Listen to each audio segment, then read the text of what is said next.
Hello students, how are you all? So as we were discussing about the Gauss theorem, so let us take the next topic.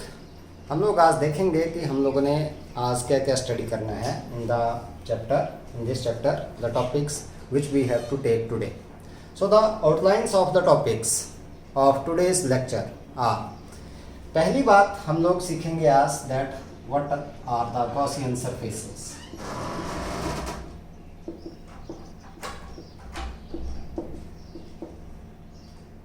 एक तो इसके बारे में study करेंगे हम लोग Gaussian surfaces, that what are the Gaussian surfaces. Okay.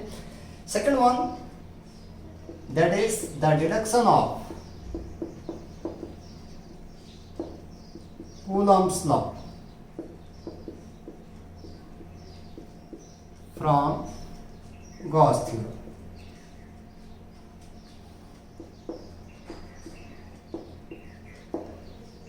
And third one, that is very important, that is applications of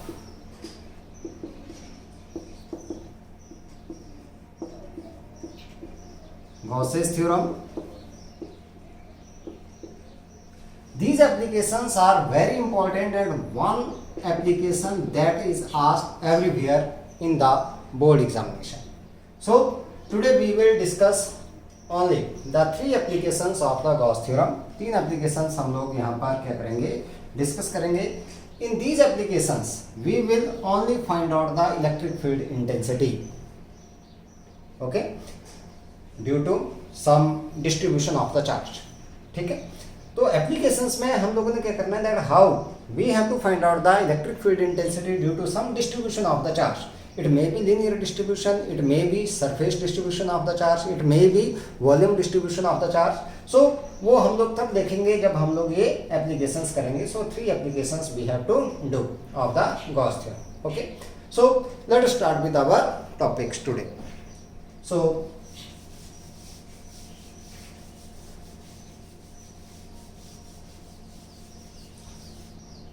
first one is the Gaussian surface.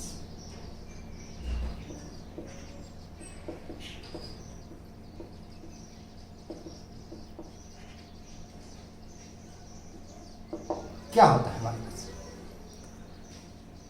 What we have to do when we are given any charge configuration, then to find out the electric flux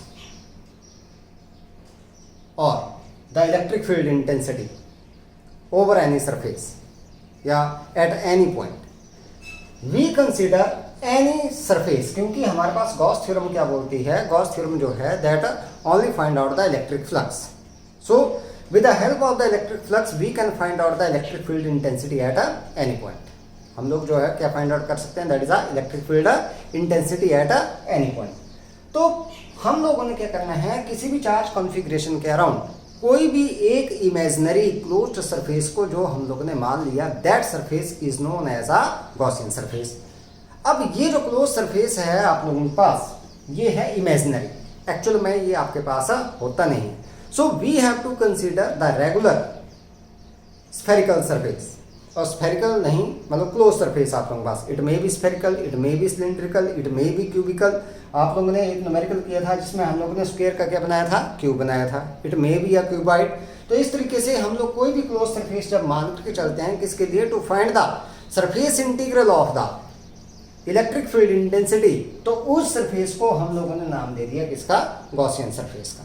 तो अपनी सहूलियत के लिए जो हम लोग एक surface draw करते हैं, क्या करने के लिए, to find out the surface integral of the electric field intensity, that surface is known as a Gaussian surface. ठीक है. So an surface an imaginary closed surface, closed surface drawn to find the, क्या find out करना है हम लोगों ने, surface integral, integral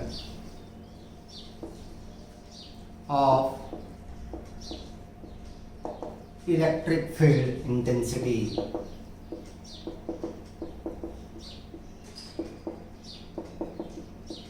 E, ठीक है, is called Gaussian surface.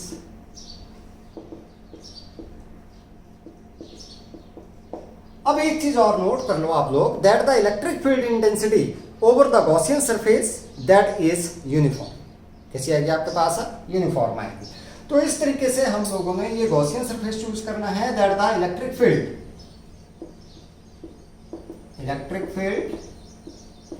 intensity over the Gaussian surface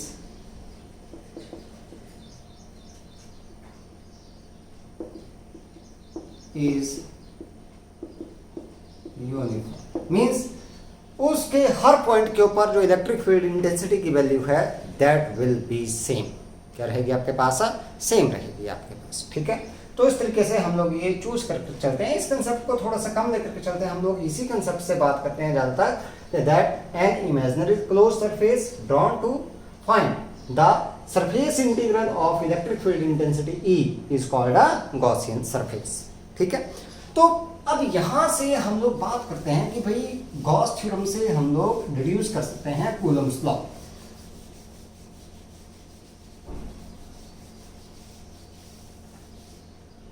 सो हमारे पास आता है deduction of Coulomb's law from Gauss theorem.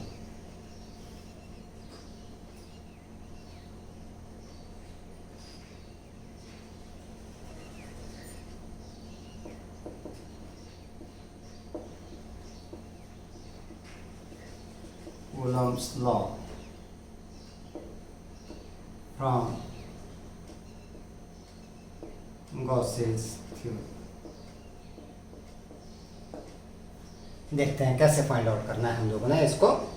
तो चलो बात करते हैं हम लोग। कूलम्स लॉ के अनुसार हम लोगों ने बोला था कि that the force between the two charges that is directly proportional to the product of the magnitude of the charges and inversely proportional to the square of the distance between them।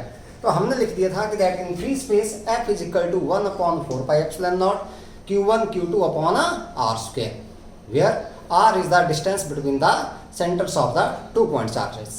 यही बात की थी हम लोगों ने। ठीक है, तो यहां पर हम लोग मान कर चलेंगे कि एक हम लोगों ने ले लिया आइसोलेटेड चार्ज, मैंने मान लिया प्लस q एट o, ये मैंने मान लिया। ठीक है, तो हमने क्या कर लिया यहां पर, consider an isolated charge plus Q at O. अब क्या करना है, मैंने क्या किया कि यहां से भाई एक स्फेरिकल सरफेस इमेजिन कर लिया, क्योंकि मैंने क्या करना है, गॉस थ्योरम को अप्लाई करना है। तो गॉस थ्योरम को अप्लाई करना है तो हम लोग को ये क्लोज सरफेस होना चाहिए, क्योंकि गॉस थ्योरम किसके लिए अप्लाई की जा सकती है, क्लोज सरफेस के लिए अप्लाई की जा सकती है। जिसमें क्या बोला गया है कि that the total electric flux through a close surface is 1/ε0 times the charge enclosed by the surface. यही है हमारे पास। तो मैंने क्या किया, बाय सिमेट्री मैंने एक ले लिया यहां पर स्फेरिकल सरफेस S, ये चारों तरफ इसके, ये इमेजिन किया है मैंने, ये this one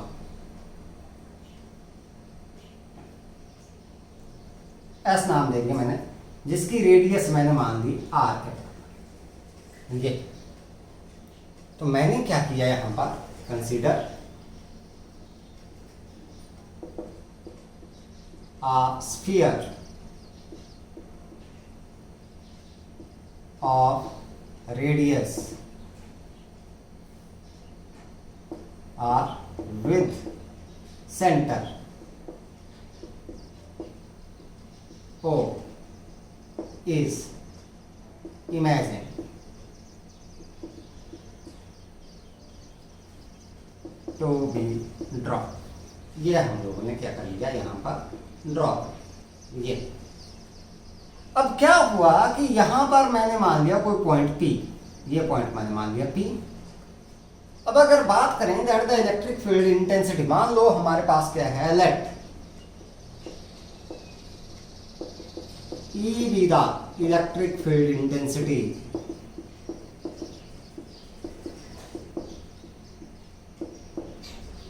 at point P on the sphere। अब ध्यान दें, ये E मान लो हमने गॉस थ्योरम को यूज कर करके ये इलेक्ट्रिक फील्ड इंटेंसिटी निकाले, जो कि क्या आएगी आपके पास, क्योंकि यहाँ पर एक पॉजिटिव चार्ज है तो इलेक्ट्रिक फील्ड इंटेंसिटी आएगी रेडियली आउटवर्ड, इस डायरेक्शन में आएगी आपके पास। This one electric field intensity, ध्यान से समझे, तो इसका मतलब पोजीशन वेक्टर इसी डायरेक्शन में आ गया आपके पास, तो ये आ गई इलेक्ट्रिक फील्ड इंटेंसिटी। ठीक है, विच इज कैसे आ गई, रेडियली आउटवर्ड।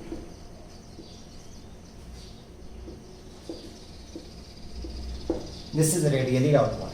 अब देखो हमने क्या किया, यहां पर एक स्मॉल स्फेरिकल सरफेस मान लीजिए, ये एरिया एलिमेंट ds, दिस, तो एरिया वेक्टर आपके पास कौन सी डायरेक्शन में, अलोंग द नॉर्मल ही आएगा, तो ये नॉर्मल मैंने ड्रॉ कर ली इस डायरेक्शन में, ये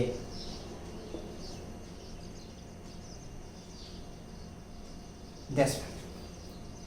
सो consider a small area element ds। एक स्मॉल एरिया एलिमेंट हम लोगों ने क्या कर लिया, ये ds हम लोगों ने ले लिया around P, this point P। अब अगर देखें अकॉर्डिंग टू गॉस थ्योरम, सीधा लगानी है बेटा हम लोगों ने अब Gauss theorem, according to Gauss theorem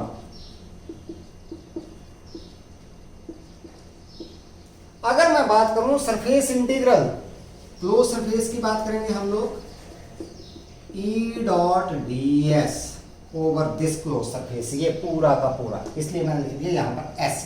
ठीक है, that is Q upon epsilon not. The charge in close, charge कितना है, Q इन क्लोज कर रहा है, और फ्री सरफेस हम लोगों ने यहाँ पर, फ्री स्पेस जो है यहाँ पर माना हुआ है। तो अब देखें that the angle between E and ds, ये एरिया वेक्टर है E and N, that is equal to 0 degree, दोनों एक ही डायरेक्शन में है, तो मैं इसको लिख सकता हूँ that this is E dot को हम लोग लिख सकते हैं E ds cos of 0 degree, इसके ऊपर that is equal to Q upon epsilon naught. अब यहां से cos 0 सभी को पता है किसके बराबर, 1 के बराबर, so E ds that is equal to Q upon epsilon naught, ये हमारा आंसर।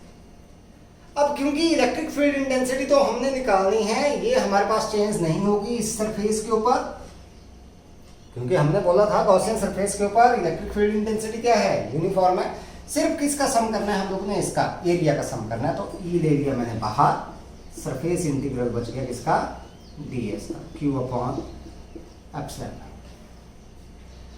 और टोटल एरिया निकालेंगे, टोटल एरिया मतलब surface area of the sphere that is 4 pi r square, तो 4 pi r square is equal to Q upon epsilon naught, so E that is equal to Q upon 4 pi epsilon naught r square, number 1। This is the electric field intensity at point P। यही आती, वैसे भी निकालते तो यही आती है हमारे पास, that the electric field intensity at point P that is equal to Q upon 4 pi epsilon naught r square. लेकिन हमने कहां से निकाली, अब गॉस थ्योरम से निकाली। वैसे मैं डायरेक्ट लिख सकता था यहाँ पर, लेकिन नहीं लिखना है, क्योंकि हमने किसको यूज करना है, गॉस थ्योरम को यूज करना है। तो गॉस थ्योरम से हम लोगों ने इस तरीके से यहाँ पर क्या निकाली, इलेक्ट्रिक फील्ड इंटेंसिटी। अब मान लो आपके पास that the force on test charge Q naught placed at P, P के ऊपर हम लोगों ने कोई चार्ज रख दिया, कौन सा, Q नॉट, ये रख देंगे तो इसके ऊपर फोर्स क्या लगेगा, हमें पता है that force F that is equal to Q naught into E। अब Q नॉट रखेंगे यहाँ पर तो क्या जाएगा, that F that is equal to, simply Q naught से मल्टीप्लाई हुआ, बाकी E की वैल्यू वैसी की वैसी रही, तो that is equal to Q into Q naught upon 4 pi epsilon naught r square, which is Coulomb's law. देखो यही आ गया, F is equal to Q1 Q2 upon 4 pi epsilon naught r square. Q1 की जगह क्या है Q, Q2 की जगह Q नॉट, और 4 pi epsilon naught r square which is this is Coulomb's law. बस तो इस तरीके से बहुत ही इजी तरीके से हम लोग क्या कर सकते हैं, we can apply the Gauss theorem to find out the electric field intensity at any point. अब ध्यान दें, हम लोगों ने जब भी किसी भी थ्योरम को यूज करना है तो उस दौरान हम लोगों ने क्या करते हैं, कोई वैल्यू निकालते हैं उससे, उस थ्योरम से इजीली हम लोग किसी क्वांटिटी को फाइंड आउट करते हैं। तो यहाँ पर गॉस थ्योरम को अप्लाई कर करके हम लोगों ने इलेक्ट्रिक फील्ड इंटेंसिटी निकालनी है। जब हमने गॉस थ्योरम को प्रूव किया था then we have used the value of the electric field intensity at a point. अब ध्यान रखें बेटा, इलेक्ट्रिक फील्ड इंटेंसिटी की वैल्यू हम लोगों ने सिर्फ और सिर्फ तभी डायरेक्टली पुट करनी है जब गॉस थ्योरम को हम लोगों ने प्रूव करना है। अदरवाइज जब हम लोगों ने गॉस थ्योरम की एप्लीकेशंस करनी है then with the help of the Gauss theorem we have to find out the electric field intensity due to any distribution of the charge। किसी भी डिस्ट्रीब्यूशन ऑफ चार्ज की वजह से क्या करना है, हम लोगों ने इलेक्ट्रिक फील्ड इंटेंसिटी की वैल्यू निकालनी है by using the Gauss theorem. तो चलते हैं उसी के ऊपर चलते हैं, देखते हैं अब क्या है। बहुत ही इंटरेस्टिंग कंसेप्ट है ये, तो उसको लेकर के चलते हैं हम लोग बेटा।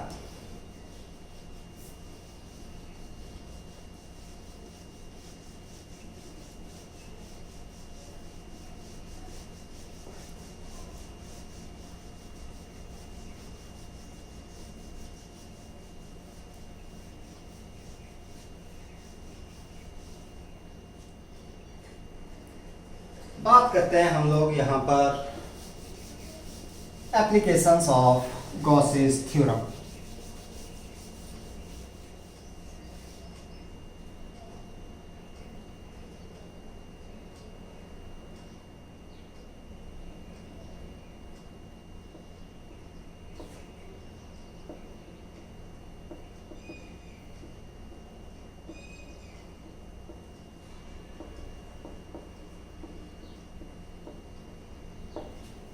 बहुत ही इंपॉर्टेंट है ये कंसेप्ट, वेरी इंपॉर्टेंट। जितने भी एप्लीकेशंस हम लोग करेंगे वो सारी की सारी बहुत ज़्यादा इंपॉर्टेंट हैं। कौन सी एग्जाम में पूछ ली जाए कौन सी नहीं पूछे ये कोई नहीं कह सकता है। इसका मतलब सारी एप्लीकेशंस आपके पास हम लोगों ने करनी है बहुत अच्छे तरीके से। तो पहली बात करते हैं हम लोग, electric field due to an infinitely long straight uniformly charged wire. ठीक है, तो इसी में चलेंगे हम लोग। इलेक्ट्रिक फील्ड पहली application, electric field intensity due to infinitely long, due to an infinitely long straight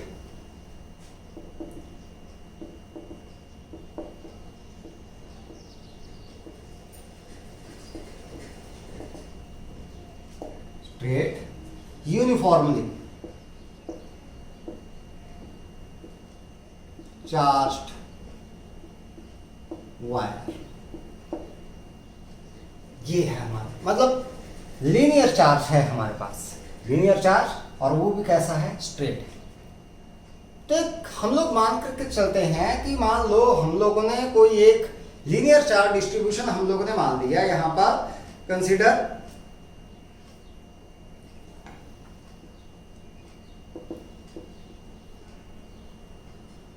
infinitely long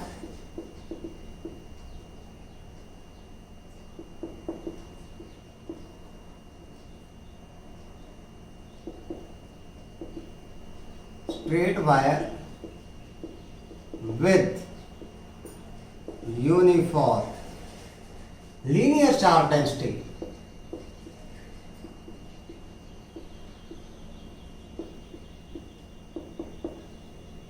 lambda. ये मान लिया हम लोगों ने, यही मान ली थी बेटा हम लोगों ने, लीनियर चार्ज डेंसिटी यही मान ली। अब ये मैंने मान लिया कि भाई आपके पास इस तरीके से है, ये वायर है कोई और ऐसे आ रही है। पहले थोड़ा सा एक कंसेप्ट हम लोग यहाँ से सीखेंगे, फिर गॉस थ्योरम लगाएंगे हम लोग। इस तरीके से जा रही है, और इस तरीके से ये है इनफाइनाइट। मैंने इसके ऊपर कोई पॉइंट मान लिया, यहाँ जैसे O पॉइंट मान लिया मैंने, इसके ऊपर मान लो पॉजिटिव चार्ज जो है वो क्या है, यूनिफॉर्मली डिस्ट्रीब्यूटेड है। दिस आगे तक है, इस साइड को भी है और इस साइड को, ठीक है। मैंने क्या किया, यहाँ से बराबर डिस्टेंसेस के ऊपर दो एलिमेंट्स ले लिए, एक इस साइड को ले लिया, एलिमेंट P1 ले लिया मैंने, और इस साइड को मैंने एक एलिमेंट ले लिया P2। स्मॉल एलिमेंट्स हैं, छोटे छोटे एलिमेंट्स मैंने ये मान लिए, this one is a small element that is P2। यहां से परपेंडिकुलर डिस्टेंस R के ऊपर एक पॉइंट ले लिया मैंने P। This one is a point P। मैंने क्या करना है, इस पॉइंट P के ऊपर इलेक्ट्रिक फील्ड इंटेंसिटी निकालनी, उसकी डायरेक्शन निकालेंगे, कैसे आएगी कैसे नहीं आएगी उसको देखते हैं हम लोग। परपेंडिकुलर डिस्टेंस थोड़ा सा ये आपके पास यहाँ, this one is a point P। अब देखो यहाँ per unit positive test charge रखेंगे, तो यहाँ से इलेक्ट्रिक फील्ड इंटेंसिटी की बात करें तो ये आपके पास आएगी इस साइड को E1, कैसे आएगी। यहाँ से बात करें तो इलेक्ट्रिक फील्ड इंटेंसिटी E2 आएगी इस डायरेक्शन में।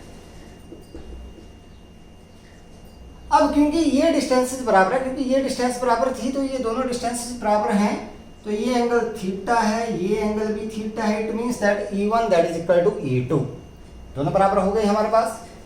अगर मैं यहाँ पर एक हॉरिजॉन्टल लाइन ड्रॉ कर दूं इस तरीके से, ये मैंने ड्रॉ कर दी, so this angle that is also theta, ये कॉरस्पॉन्डिंग एंगल हो गए, और इस साइड को ये एंगल भी किसके बराबर आ गया, this is also theta, these are the corresponding. अब मैं कंपोनेंट में रिजॉल्व करता हूँ, E1 को देखता हूँ।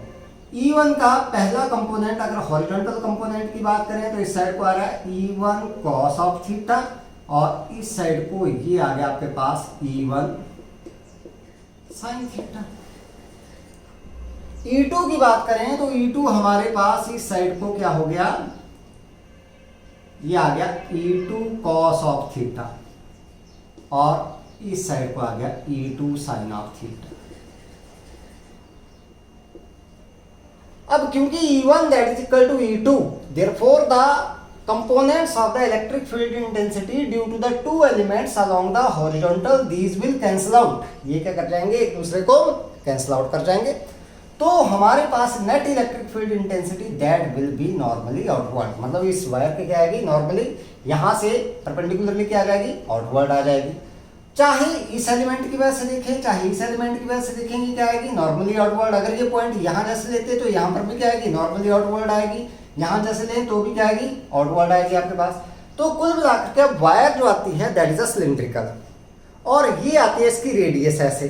तो हम लोग कुल मिलाकर के ये बोल दे सकते हैं कि that the electric field intensity due to the long straight wire, ठीक है, which is uniformly charged, is radially outward. कैसे आई आपके पास, रेडियली आउटवर्ड, ठीक है। और at the equidistance from the centre of the wire, the value of the electric field intensity is same at every point around it, मतलब चारों तरफ जो है आपके पास इलेक्ट्रिक फील्ड इंटेंसिटी क्या रहेगी, सेम रहेगी। अब अगर चारों तरफ सेम रहेगी आपके पास इस तरीके से, तो इसका मतलब आपके पास इसकी सिमेट्री क्या आ गई, सिलिंड्रिकल सिमेट्री आ गई। So to find the electric field intensity we can consider a cylindrical Gaussian surface. हम लोग क्या कंसीडर कर सकते हैं, cylindrical Gaussian surface of radius r with axis on the this line charge, इस लाइन चार्ज के ऊपर जिसकी एक्सिस क्या है हमारे पास I। तो हम लोगों ने यहाँ पर इलेक्ट्रिक फील्ड इंटेंसिटी निकालने के लिए क्या करना है, कुल मिलाकर के यहां से सीख लिया हम लोगों ने कि इलेक्ट्रिक फील्ड इंटेंसिटी कैसे आ गई, बाहर की तरफ को आ गई। तो हम लोग यहाँ पर कंसीडर करके चलेंगे, consider right circular close cylinder. ये हम लोगों ने क्या कर लिया, ये कंसीडर कर लिया।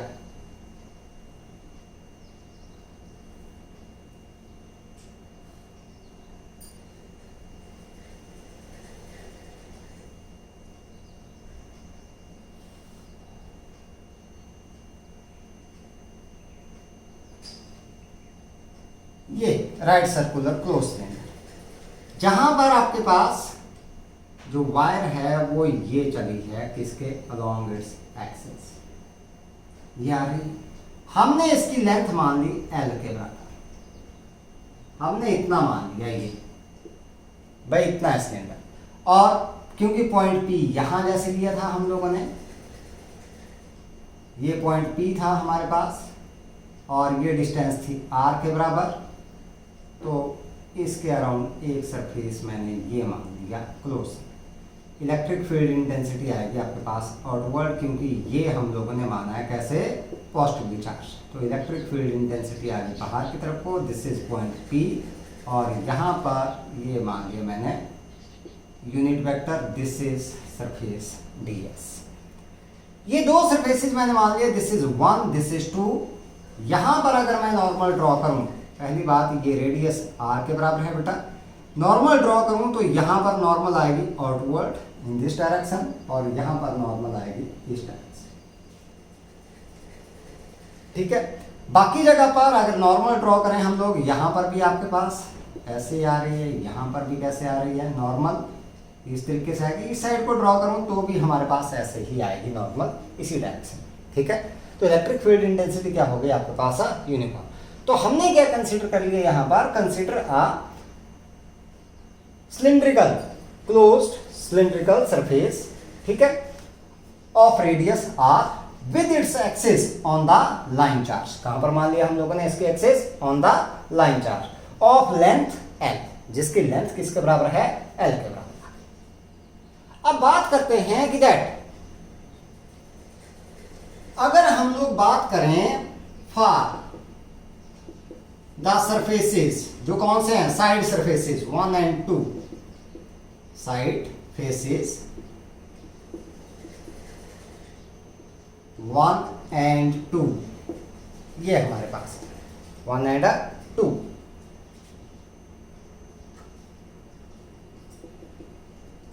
E and N are perpendicular। भाई E आ रही है इस साइड को, N आ रहा है इस साइड को, इसका मतलब दोनों क्या हो गए, परपेंडिकुलर। तो electric flux E dot ds मतलब आप लोगों के पास E ds cos of 90 degree that is equal to 0। तो therefore there is no contribution in the flux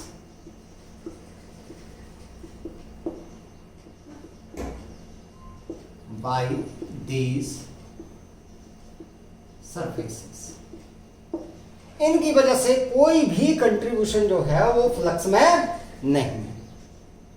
अब बात करते हैं हम लोग इसकी वजह से, ठीक है। सो इलेक्ट्रिक फ्लक्स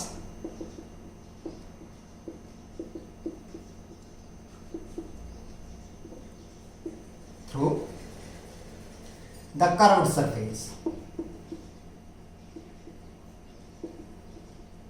यहां से देखते हैं कर्व्ड सरफेस से, इसके देखो हमारे पास क्या आएगा, E डॉट ds, यही आता है electric flux, that is equal to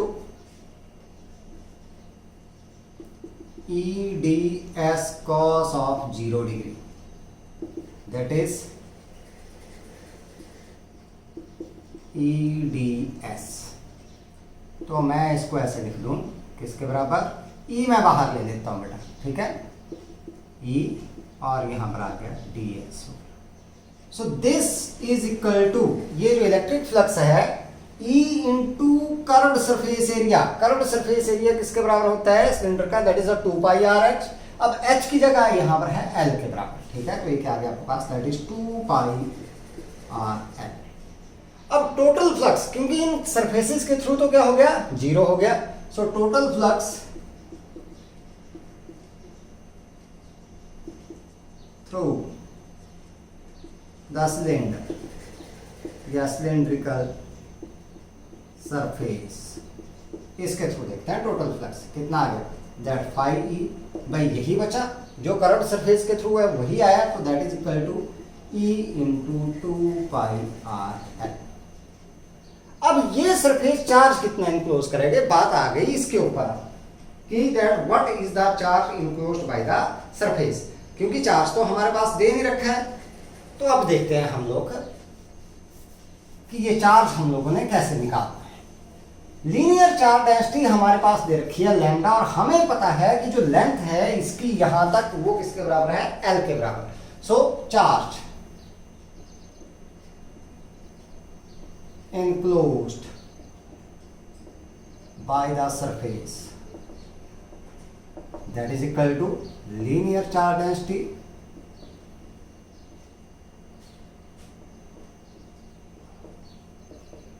into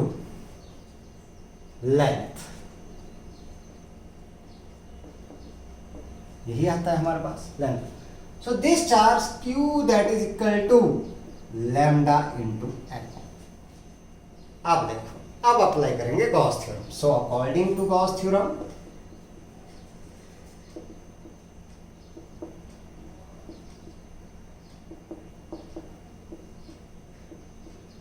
according to Gauss's theorem क्या था हमारे पास, that phi E that is equal to Q upon epsilon naught. हम लोग दोनों की वैल्यू रख देंगे यहाँ पर, किस किस की, एक तो फाई ई की वैल्यू भी रख देंगे और साथ में हम लोग इसकी चार्ज की वैल्यू भी यहाँ पर रख देंगे। दोनों की वैल्यू रख देते हैं हम लोग यहाँ पर, ठीक है। अब देखते हैं फिर क्या होता है हमारे पास। सो हमारे पास फाई ई कितना है, E into 2 pi R L is equal to Q किसके बराबर आएगा बेटा, lambda L upon epsilon. L से L cancel out, so E that is equal to lambda upon 2 pi epsilon naught into R. This is the electric field intensity. अब यहां से देखें अगर हम लोग, then E that varies inversely as R, E varies inversely as R. जितना distance बढ़ेगा उतना ही आपके पास इलेक्ट्रिक फील्ड इंटेंसिटी क्या होती रहेगी, कम हो जाएगी। दूसरी बात है आपके पास, अगर यहां पर देखें हम लोग, if lambda is greater than 0, greater than 0 का मतलब हुआ पॉजिटिव चार्ज। चार्ज कैसा है, positive. Then E is radially outward, बाहर की तरफ को आएगी। और दूसरा आपके पास, if lambda is less than 0, less than 0 का मतलब हो गया नेगेटिव चार्ज डिस्ट्रीब्यूशन आ गया, तो then E is electric field intensity की डायरेक्शन क्या आ गई, इनवर्ड आ गया आपके पास, इज रेडियली इनवर्स। बस ये हमारे पास है। अब वेरिएशन पूछ लेते हैं कई बार, that the variation of the electric field intensity with R, distance R. इस केस में, इसी केस में आप लोगों के पास लीनियर चार्ज डिस्ट्रीब्यूशन के केस में ही, so variation of E with distance R. अब क्योंकि E varies inversely as R, तो हमारे पास ये वेरिएशन कैसे आ जाएगा बेटा, यहां से this is E, this one is R, यहां से देखो आप लोग दिस ऐसे टच नहीं करवाना है इसको, बस यहां तक ले जाओ। This is the variation of the electric field intensity. बस ये हो गई हमारे पास पहली एप्लीकेशन, ठीक है। अब बढ़ते हैं हम लोग सेकंड एप्लीकेशन की तरफ, जो कि हमारे पास बहुत ही ज्यादा इंपॉर्टेंट है। Second application, that is the electric field intensity due to a uniformly charge spherical shell. Spherical shell की वजह से हम लोगों ने इलेक्ट्रिक फील्ड इंटेंसिटी जो है वो यहाँ पर निकालनी है, उसको देखते हैं हम लोग, ठीक है। सो पहले देखेंगे कि सेल होती क्या है एक्चुअल में, और उसके बाद हम लोग इलेक्ट्रिक फील्ड इंटेंसिटी की बात करेंगे, क्योंकि पहले पता होना चाहिए कि ये है क्या एक्चुअल में हमारे पास। सो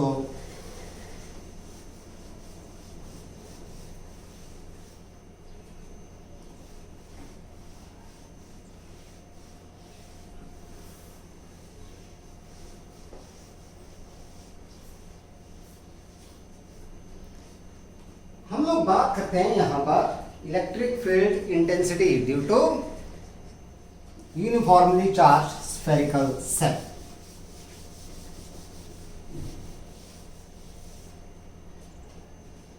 इम्पोर्टेंट एप्लीकेशन है, ये भी सारी इम्पोर्टेंट है, लेकिन ये थोड़ी सी ज़्यादा आ जाती है इम्पोर्टेंस में। जो अगर बात करें हम लोग, so electric field intensity due to uniformly charged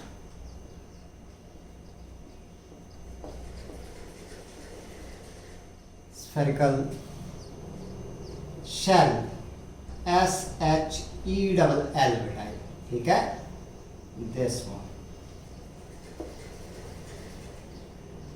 cell जो है वो नॉन कंडक्टिंग है हमारे पास, कंडक्टिंग नहीं आती है। वैसे कंडक्टिंग भी आ जाए तो भी इस केस में कोई फर्क नहीं पड़ना है हमारे पास, वो हम लोग अगले चैप्टर में डिस्कस करेंगे। हम लोग कंडक्टर्स का केस लेकर के चलेंगे। जब शेल हमारे पास होता क्या है, स्फेरिकल की बात करते हैं हम। Spherical shell is a hollow sphere with negligible thickness of its surface। बच्चों की बॉल देखी है आप लोगों ने, छोटे छोटे बच्चे जो खेलते हैं, उसमें जो प्लास्टिक की एक बॉल आती है, उसको हम लोग शेल जो है वो कंसीडर कर सकते हैं। अगर उसकी जो बाहर का जो सरफेस है ना, जो रबर की जो सरफेस आता है, अंदर से क्या हो गई, खोखली हो गई, वो मतलब क्या आ गई, वो हॉलो आ गई आपके पास अंदर से, ठीक है। उसका जो सरफेस की जो थिकनेस है वो अगर आपके पास क्या है, बहुत ही निग्लिजिबल है, तो that can be considered as a shell. तो उसी की बात की जा रही है यहाँ पर कि उसके सरफेस के ऊपर चार्ज जो है वो यूनिफॉर्मली क्या किया गया है, डिस्ट्रीब्यूटेड किया गया है, ठीक है। उसकी वजह से इलेक्ट्रिक फील्ड इंटेंसिटी हम लोगों ने निकालनी है किसी पॉइंट के ऊपर। सो हमने क्या कर लिया यहाँ पर, कंसीडर, ये सेकंड एप्लीकेशन है बेटा आपके पास, कंसीडर a spherical shell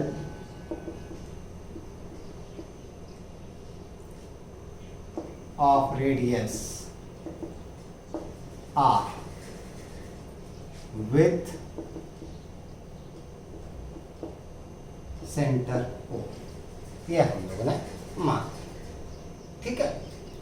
कोई स्फेरिकल शेल मान लिए हम लोगों ने, जिसकी रेडियस किसके बराबर है, r है, विद सेंटर क्या आ गया हमारे पास, O आ गया हमारे पास, ये मैंने मान ली, ये इस तरीके से।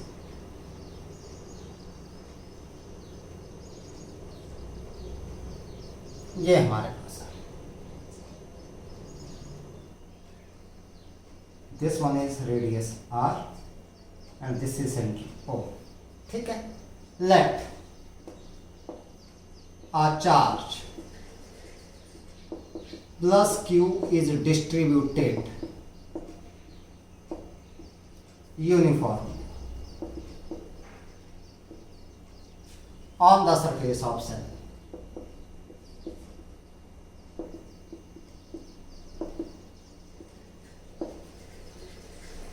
यहां पर ये चार्ज जो है हम लोगों ने यहां पर डिस्ट्रीब्यूट कर दिया इस तरीके से। ये कैपिटल आर मानी थी रेडियस हम लोगों ने, तो इसको मैं थोड़ा सा ऐसे कर देता हूँ, इस साइड को ले लेता हूँ, कैपिटल आर, बाकी बात this one is the capital R radius. ये थोड़ा सा हो गया आपके पास, this is the positive charge that is a distributed, ये हम लोगों ने डिस्ट्रीब्यूट कर दिया, ठीक है। अब क्या करेंगे हम लोग, क्योंकि इलेक्ट्रिक फील्ड इंटेंसिटी इसकी वजह से निकालनी है, गॉस थ्योरम को अप्लाई करना है, तो कोई गॉसियन सरफेस चाहिए हम लोगों को। अब ये स्फीयर है तो सरफेस भी कैसे मान लेंगे, स्फेरिकल ही मान लेंगे हम लोग। तो हमने क्या कर लिया यहाँ पर, consider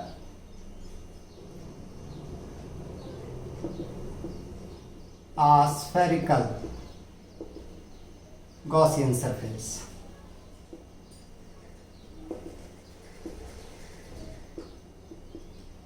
of radius r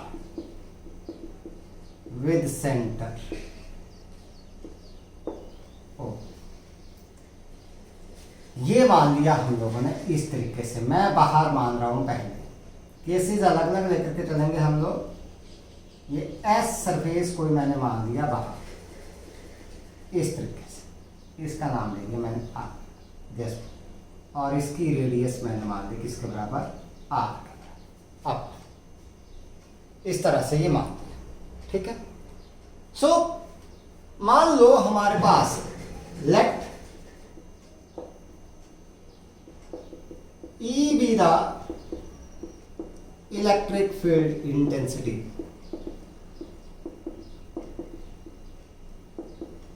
at point P due to the shell such that this OP is equal to R।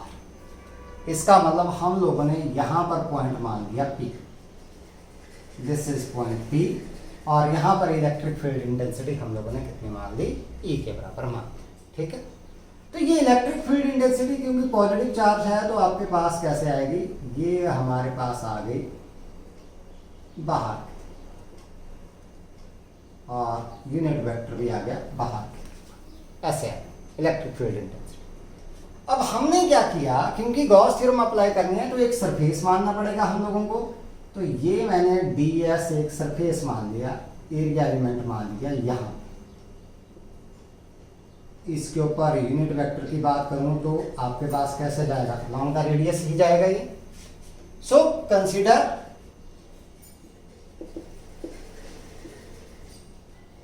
a small area element ds on the surface this s, ये जो हम लोगों ने माना हुआ है इसके। अब ये जो हम लोगों ने बात की सारी की सारी इलेक्ट्रिक फील्ड इंटेंसिटी हम लोगों ने E मान ली, जो निकालनी है विच इज क्या है, रेडियली आउटवर्ड आएगी हमारे पास, वो निकालनी है। अब पॉइंट P कहीं पर भी हो सकता है क्योंकि P पॉइंट के ऊपर निकालनी है। So this point P that may be outside, it may be on the surface of the shell, it may be inside. तो केसेस अब लेकर के चलने हैं, ये तो आप लोगों को समझा दिया कि हमारे पास एक्चुअल में लेना क्या क्या है हम लोगों ने। तो रेडियस सेल की मान ली r और पॉइंट की जो डिस्टेंस मान ली वो मान ली हम लोगों ने small r from the centre. अब देखते हैं हम लोग किसी पॉइंट P के ऊपर हम लोगों ने निकालनी है इलेक्ट्रिक फील्ड इंटेंसिटी। तो ये हमारे पास कंसिडरेशन है कुल मिलाकर के। अब केसेस लेकर के चलते हैं हम लोग। पहली बात हमारे पास, ये तो सिर्फ गॉस थ्योरम अप्लाई करने के लिए हम लोगों ने क्या क्या काम किया वो बात की है हम लोगों ने, ठीक है।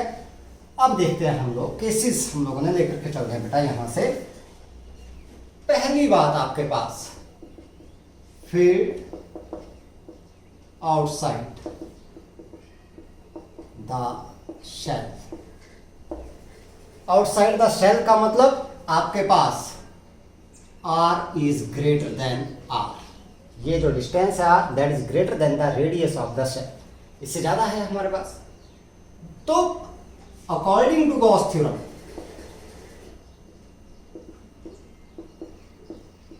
जल्दी जल्दी काम करेंगे। अब गॉसेस थ्योरम मैं डायरेक्ट भी थोड़ा सा काम करूंगा क्योंकि हमें पता है यहाँ पर E dot d s that is equal to Q upon epsilon.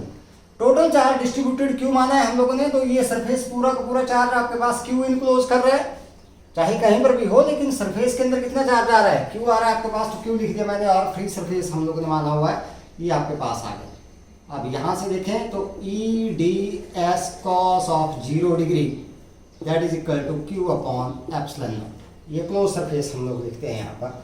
तो यहाँ पर देख लें अगर हम लोग E तो बाहर आ जाएगा, ds ये हमारे पास रह गया that is equal to Q upon epsilon naught बच गया हमारे पास। सो E इंटू इसका सरफेस इंटीग्रल देखें हम लोग, मतलब टोटल सम देख के देखें ओवर द क्लोज सरफेस, तो इसका total area that is equal to 4 pi r square that is equal to Q upon epsilon naught. It means E is equal to Q upon 4 pi epsilon naught R square। अरे देखें ये है क्या हमारे पास, this is electric field intensity at a point outside the shell. Shell की वजह से जबकि चार्ज यहां पर है, लेकिन अगर चार्ज मान लो यहां पर होता इसके ऊपर, इस पॉइंट के ऊपर, यहां पर O के ऊपर, और मैं P के ऊपर इलेक्ट्रिक फील्ड इंटेंसिटी निकालता तो भी तो यही आती भाई, यही आती। Q यहां पर और P पॉइंट यहां पर, डिस्टेंस आपके पास पॉइंट की आगे कितनी r आ गई, तो E that is equal to Q upon 4 pi epsilon naught r square. अब चार्ज यहां पर डिस्ट्रीब्यूट है, फिर भी आपके पास इलेक्ट्रिक फील्ड इंटेंसिटी कितनी आ रही है, which is same as the electric field intensity due to the charge when it is placed at the center of the cell. It means the cell will behave as for all the points outside the cell, ठीक है, for all the points outside the cell, बाहर की बात करते हैं हम लोग जो बाहर है, the cell will behave as if whole of its charge is placed at its center, मतलब सेल उसी तरीके से बिहेव करेगी जैसे कि इसका सारा का सारा चार्ज कहां पर रखा गया है, इसके सेंटर के ऊपर रखा गया। तो जब भी हमारे पास सेल दी गई होगी और हम लोगों ने इलेक्ट्रिक फील्ड इंटेंसिटी निकालनी है बेटा, तो फार्मूला वही है, सेंटर से लगा दो आप लोग, क्या भाई चाहे यहां से लेकर के चले हम लोग तो भी वही फार्मूला आ रहा है, अगर वो पूरा का पूरा चार्ज यहां पर कंसंट्रेट हो जाए तो भी आपके पास इलेक्ट्रिक फील्ड इंटेंसिटी की वैल्यू वही आती है। तो हम लोग क्या मान के चलते हैं कि that shell will behave as if whole of the charge of the shell is concentrated और placed at the centre of the shell, ठीक है, तो वही हमारे पास इलेक्ट्रिक फील्ड इंटेंसिटी आ गई। अब बात करते हैं second one, on the surface of the cell.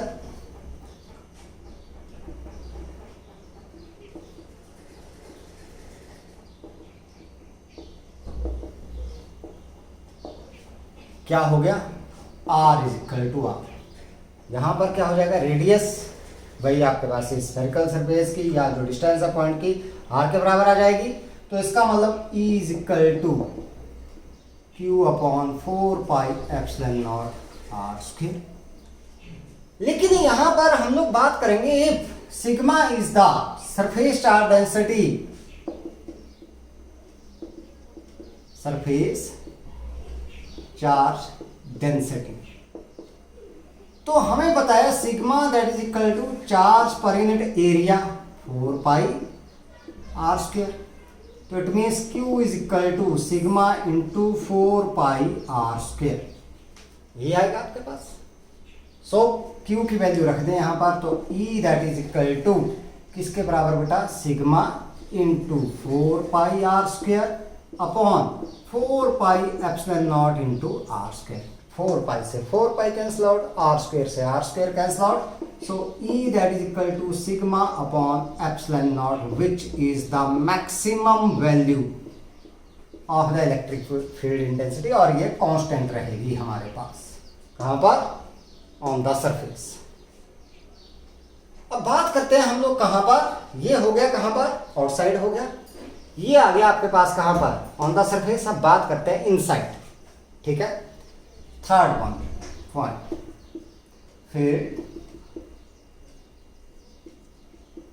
Inside the shell, जब r क्या है, less than r, greater then से चले इक्वल टू पर पहुंच गए, अब आगे लेस देन। लेस देन का मतलब हो गया हमारे पास इस पॉइंट को अंदर ले आते हैं, अब हम लोग, ये बाहर था, बाहर से ले आए कहां पर, इनसाइड, ये शेल है, ये मान लिया मैंने सरफेस, इनसाइड, ये आ गया पॉइंट P, यहां पर आ गई इलेक्ट्रिक फील्ड इंटेंसिटी, मैंने मान ली ये इलेक्ट्रिक फील्ड इंटेंसिटी इस साइड को, ये डिस्टेंस आ गई r के बराबर, यहां मान लिया मैंने ds, ये, और ये आ गया आपके पास n, यूनिट वेक्टर एरिया। अब देखें अगर हम लोग इनसाइड अगर लगा करके चले इसको, तो हमारे पास क्या आ रहा है, according to Gauss theorem, E dot d s is equal to Q upon epsilon naught, तो ये हमारे पास आ जाएगा E, और यहाँ से ds बच जाएगा, cos 0 हो जाएगा आपके पास, that is equal to Q upon epsilon naught E into 4 pi r square, that is equal to Q upon epsilon naught. लेकिन चार्ज कितना इनक्लोज कर रहा है, सारा का सारा चार्ज तो कहां पर है, सरफेस के ऊपर, so the charge enclosed by this surface S that is equal to 0, but here inside s Q is equal to 0। तो इसका मतलब क्या हो गया, E into 4πr² that is equal to 0। So E that is equal to 0 means electric field intensity inside the shell that is equal to 0। ठीक है बेटा, तो ये 3 पॉइंट थे। अभी वेरिएशन करेंगे हम लोग। पहली बात आपके पास आउटसाइड क्या आ गई, Q/4πε0r²। तो हम लोग मान के चलते हैं कि that shell will behave as a ball of the charge that is concentrated at its centre. Second one आपके पास फ्रॉम द सरफेस आ गई, E is equal to the sigma upon epsilon naught which is maximum. और third one inside the shell the electric field intensity that is equal to 0 because no charge is enclosed by the surface और by the shell. That's why the electric field intensity inside the shell that is equal to 0। अब बात करते हैं हम लोग इसकी variation की। ठीक है, variation of electric field intensity. इसी के लिए देखते हैं हम लोग सेल के लिए ही with distance r from the centre. ये पूछ ली जाती है कई बार, वेरिएशन भी साथ में पूछी जाती है। तो ये ग्राफ आपके पास 1 मार्क में पूछ लिया जाता है sometimes this one. So variation of E with distance r from the center of shell uniformly charged cell for r greater than equal to 0 and less than infinity। मतलब r 0 के बराबर हो या उससे बड़ा हो लेकिन इन्फिनिटी से क्या हो, कम। देखते हैं हम लोग।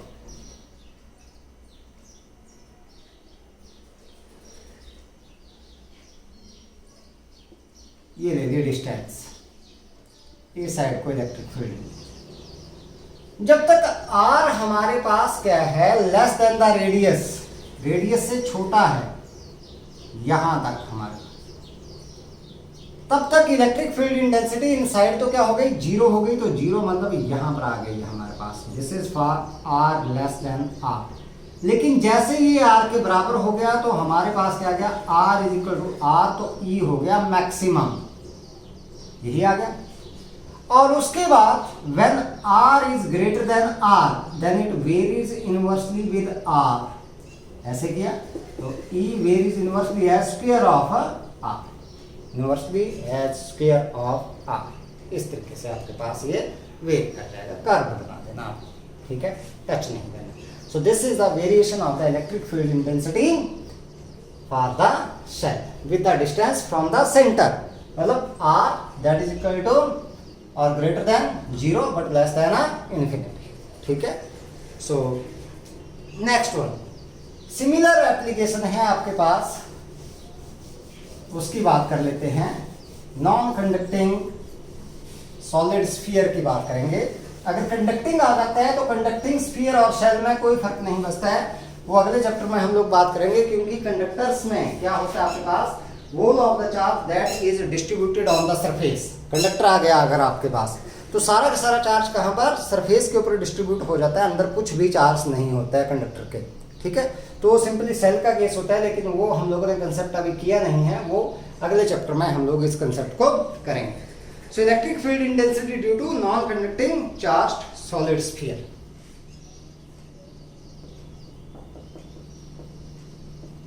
Electric field intensity due to non conducting, ठीक है, चार्ज, नॉन कंडक्टिंग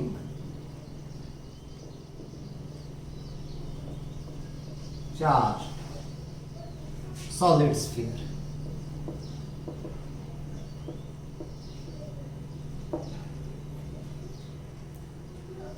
अब इसमें भी क्या है, मैं उसी से रिलेट करूंगा। अब बेटा मैं थ्योरी नहीं लिखूंगा ज्यादा। ठीक है, हमने क्या कर लिया, यहां पर कोई एक स्फीयर कंसीडर कर लिया। Consider non-conducting solid sphere of radius r with center O having uniform volume charge density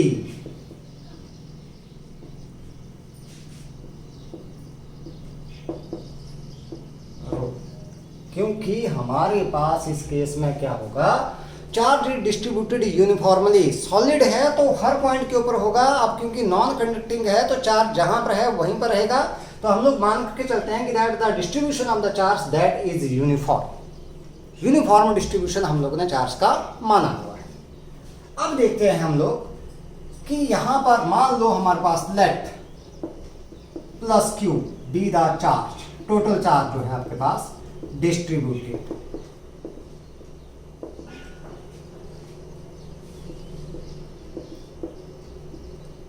uniformly through the volume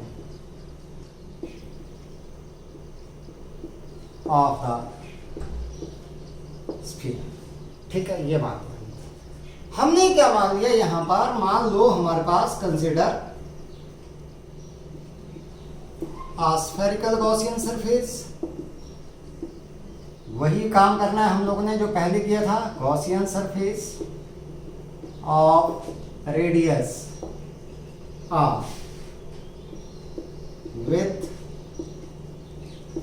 center O। ठीक है, तो consider a point P at which we wish to find electric field intensity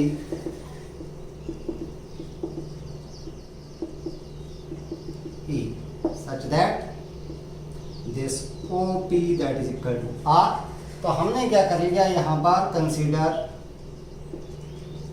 the area element ds of the Gaussian surface. ये Gaussian surface है, इसको S मान लिया करना आप लोगों ने, ऑफ द सरफेस S। हम लोग इसमें चलेंगे बेटा उल्टा, थोड़ा सा उल्टा चलेंगे। ये सारी कंसीडरेशन हम लोगों ने मान ली। टोटल चार्ज माना है हम लोगों ने Q के बराबर, ये Q माना हुआ है हम लोगों ने टोटल चार्ज। तो अब क्योंकि यूनिफॉर्मली चार्ज डिस्ट्रीब्यूटेड है, हम लोग चलेंगे यहाँ पर उल्टा, हम लोग चलेंगे फ्रॉम इनसाइड द स्फीयर। क्योंकि अब स्फीयर के अंदर भी चार्ज डिस्ट्रीब्यूटेड है। सेल में तो क्या था, सिंपली जो चार्ज था वो सारा का सारा किसके ऊपर था, सरफेस के ऊपर था। तो इनसाइड इलेक्ट्रिक फील्ड इंटेंसिटी क्या आ गई थी, जीरो आ गई थी हमारे पास। लेकिन यहाँ पर देखते हैं क्योंकि अंदर चार्ज जीरो नहीं है, तो क्या आती है इलेक्ट्रिक फील्ड इंटेंसिटी की वैल्यू आपके पास।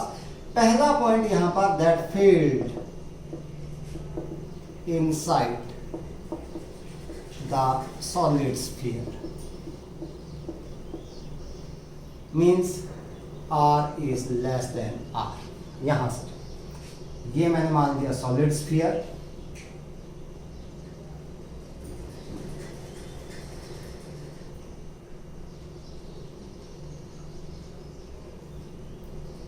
ठीक है, इसकी रेडियस r के बराबर मानी हुई है। ये सेंटर O है इसका। इनसाइड मानेंगे तो मैंने ये मान दिया गॉसियन सरफेस, दिस ये डिस्टेंस मैंने मान दी r। This is capital R, ये S। ठीक है, अब यहां पर इलेक्ट्रिक फील्ड इंटेंसिटी ये मान ली मैंने, रेडियली आउटवर्ड आ रही है E के बराबर। इस पॉइंट P के ऊपर ये ds मैंने माना हुआ है, यहाँ पर आ गया ये R आपके पास, और यहाँ से ये हो गया L दिस। ठीक है, तो मान लो हमारे पास क्योंकि टोटल चार्ज है Q, अब ये सरफेस एस कितना चार्ज इनक्लोज करता है हमें नहीं पता, तो मैंने एक एस्टिमेटेड चार्ज ले लिया क्यू डैश, मान के चल दिया हाइपोथेटिकल कि भाई इतना चार्ज आपके पास है। तो मान लो आपके पास let Q dash be the charge enclosed by surface S. S ने जो है वो इनक्लोज किया कितना Q dash. So according to Gauss theorem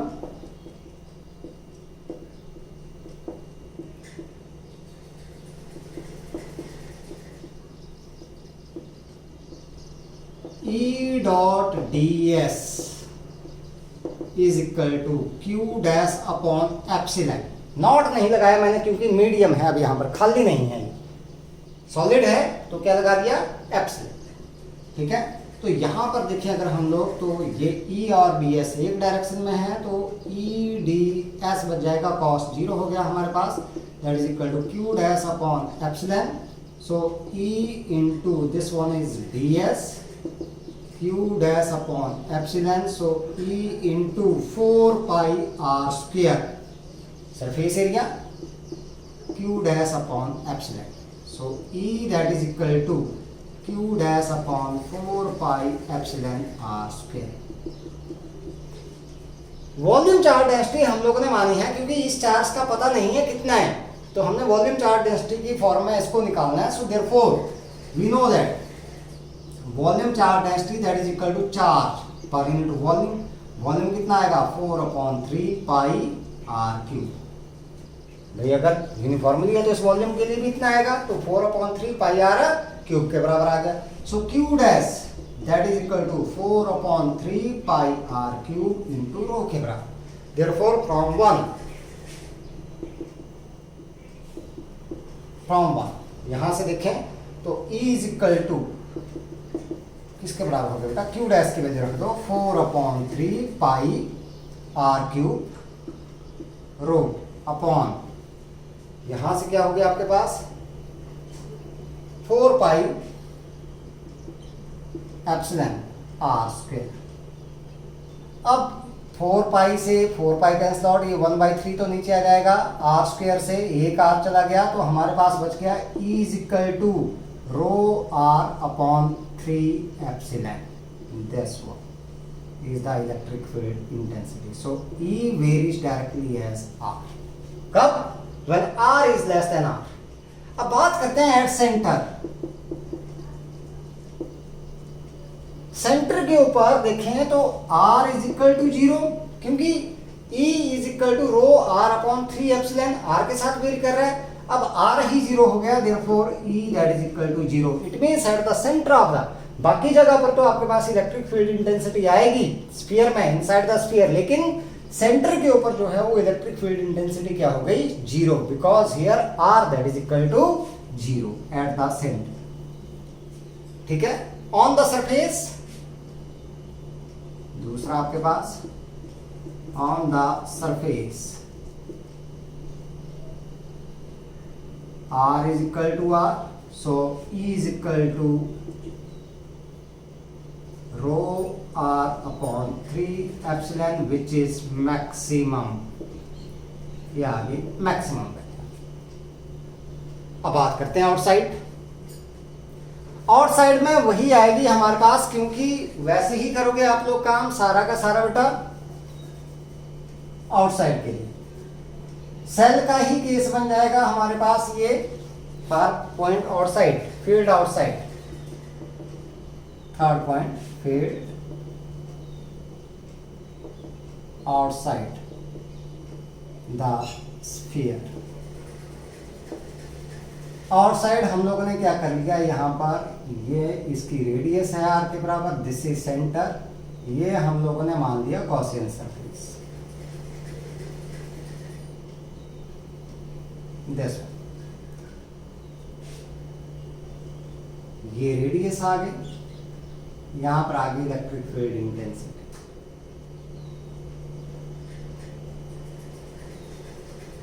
this is point P, this is ds, और ये आ गया आपके पास एरिया।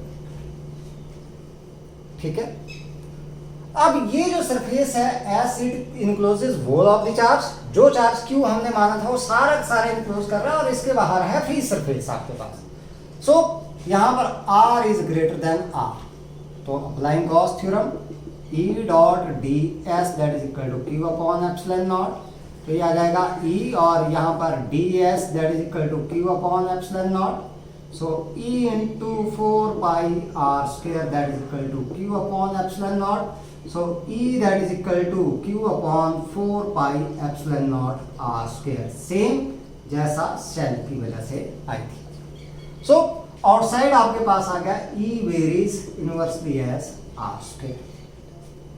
अब बात करते हैं इसकी वेरिएशन की, वेरिएशन करनी है हम लोगों ने इसके लिए, ठीक है। सो वेरिएशन में हमारे पास ग्राफ बनाएंगे हम लोग, शेल के लिए हम लोगों ने बनाया था, अब बात करेंगे किसके लिए, स्फीयर के लिए बात करते हैं हम लोग, इलेक्ट्रिक फील्ड इंटेंसिटी की वेरिएशन देखते हैं जरा।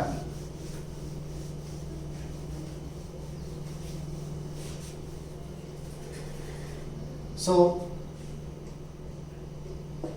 Variation of E with R, radius आपके पास for R greater than equal to 0 less than infinity।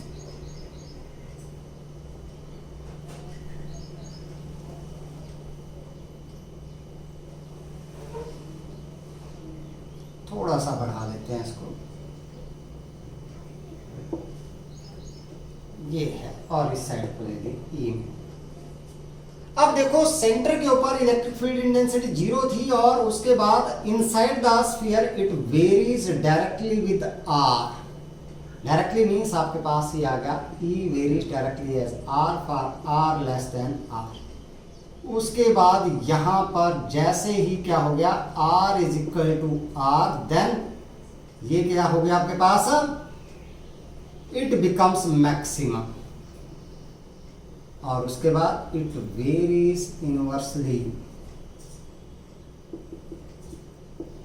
As a R square, और R greater than R it varies inversely as a R square. तो ये जो हम लोगों ने एप्लीकेशन सीखी हैं दोनों मिलती जुलती हैं हमारे पास, तो 2 एप्लीकेशंस हमारे पास बेटा और बच गई। तो आज तक तो हम लोगों ने इतना ही करना है, ठीक है। कल हम लोग जो 2 एप्लीकेशंस हैं वो नेक्स्ट लेक्चर में हम लोग इनको करेंगे। अभी के लिए आप लोगों के पास इतना ही है, अच्छे से पढ़ाई करनी है, ठीक है। फॉर एनी डाउट बताइए आप लोगों को, जूम क्लासेस आर देयर, तो आप लोगों ने जूम क्लास में जो है वो डाउट पूछना है। Thank you and have a nice time.